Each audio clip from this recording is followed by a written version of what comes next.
Well, hello, this is Goria. I'm live from Kiev in Ukraine, and I'm right in front of Maidan Square in the city center. The place is completely deserted. It's very unusually quiet. It has been since this morning when the offensive started at dawn. Nobody's in the streets.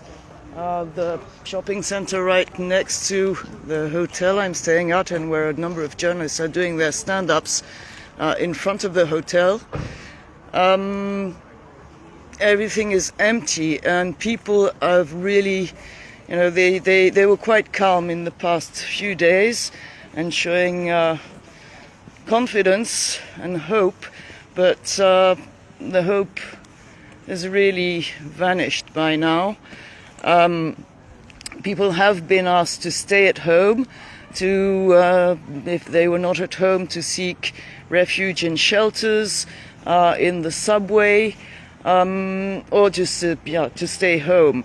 The motto was hope for the best and prepare for the worst. They're really preparing for the worst, and what has been reported is that the sales of arms have gone up tremendously, over 400% in the past weeks. Also, people are both getting scared and getting quite, combative. I've heard accounts of families trying to leave the country to bordering Poland, for instance, where there are quite a few Ukrainians already, and Poland is expecting something up to 1 million people to cross the border. Actually, at the moment when I'm speaking, there are quite a few people who are at the border with Poland trying to get in.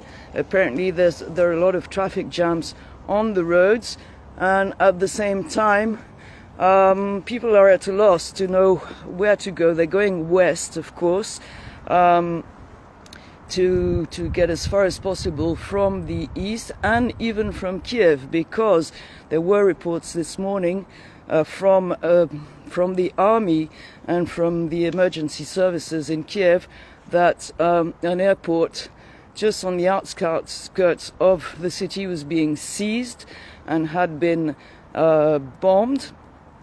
There are a number of accounts. There's a bridge not very far from where I am, about 2 kilometers away, that was also bombed. There's an intelligence building that was equally hit.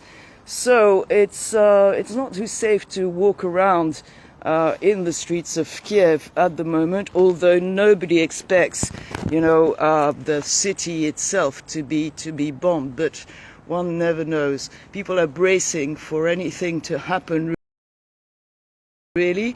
There have been also record numbers of people who've been going on training courses by the territorial defense, who's been giving courses for weeks and months to civilians. The Ministry of Defense today called the Ministry of Defense of Ukraine today called all veterans and all volunteers to take part in what may be called a resistance process. The ministry said that small weapons would be distributed to them. The location and time is not yet known, but this is going to happen. And there is a lot of support everywhere on social media, in particular from the population towards their military, towards their armed forces. They are, confident that they will not let this, now called invasion This is the term that everybody is using here. They don't want it to continue. But they're at a loss to, people were quite surprised by what happened, even in diplomatic spheres. I was speaking to people at the European Embassy yesterday, and today they told me, even then were taken by surprise. And the Ukrainian government didn't expect this to happen at such a scope, to such an extent. So, the key word today is uncertainty. There are movements of people trying to move away. Even journalists, some of them are leaving, are being evacuated. It's no longer possible to travel, to use transporting, planes, trains. Everything is at a standstill. You can only circulate by car, and it's very difficult to find anyone who would take you anywhere else than, to safe havens. I've been trying to go east. I was supposed to leave today to the east of the country. Of course, the transport was stopped, and I'm having trouble finding anyone who would take me by car. So we'll probably keep you posted on what will happen next.